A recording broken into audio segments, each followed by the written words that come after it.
toujours aimé le contrôle à montre, j'ai toujours eu des bons résultats là-dessus, donc c'est mon truc, c'est ma tasse de thé. Faut être honnête, j'ai fait une préparation sérieuse, donc j'espère que ça va payer.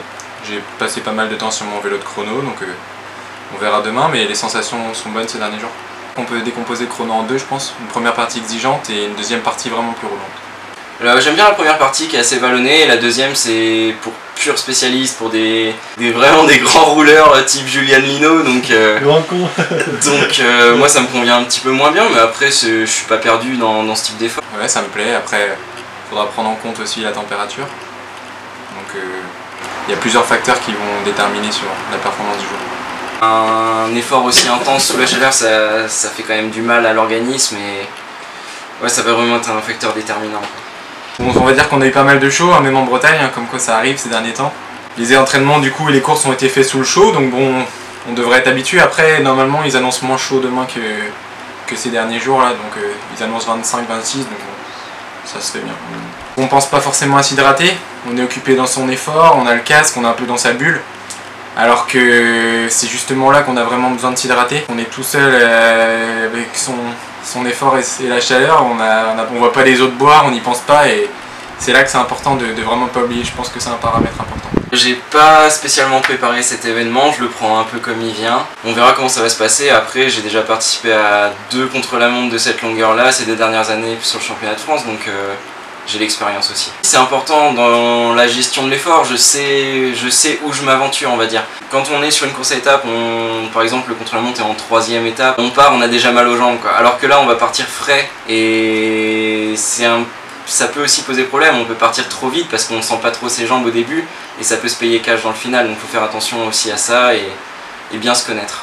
C'est le rendez-vous de la saison? Ouais, il y en a 2 importants. Il y a celui-là qui va permettre de s'étalonner un petit peu par rapport aux meilleurs et de voir un peu ce que ça peut faire sur une heure, et après surtout le championnat de France Espoir.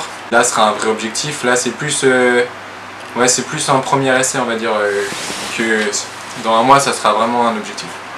Et là j'ai essayé vraiment de diversifier ma préparation, faire du long, que j'avais pas fait ces autres années, donc j'ai hâte de voir demain justement comment je peux me situer. Personnellement j'ai fait des exercices sur des intervalles longs, des choses comme des 3 fois 20 minutes, et j'ai été jusqu'à faire un test presque grandeur réelle.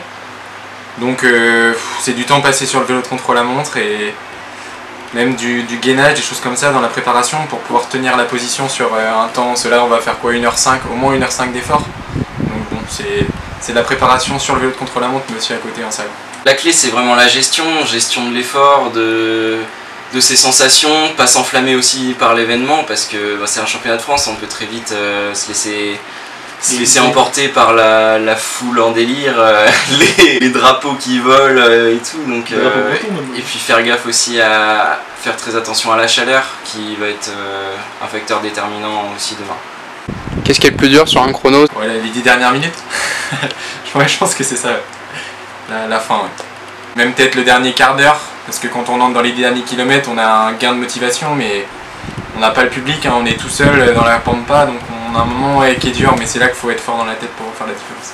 On a juste hâte d'en découdre. Après on sait à quoi s'attendre, on a l'habitude aussi de faire ce type d'épreuve, et ouais, vraiment de l'envie et de la motivation aussi. Qu'est-ce qu'on peut te souhaiter pour demain? Un beau résultat, puis de la force comme on dit, quoi. C'est de la force surtout. De la réussite et du plaisir surtout, parce que 50 km sous la chaleur comme ça dans les grands bouts droits du Nord, il va falloir trouver du plaisir. Les jambes de Michel.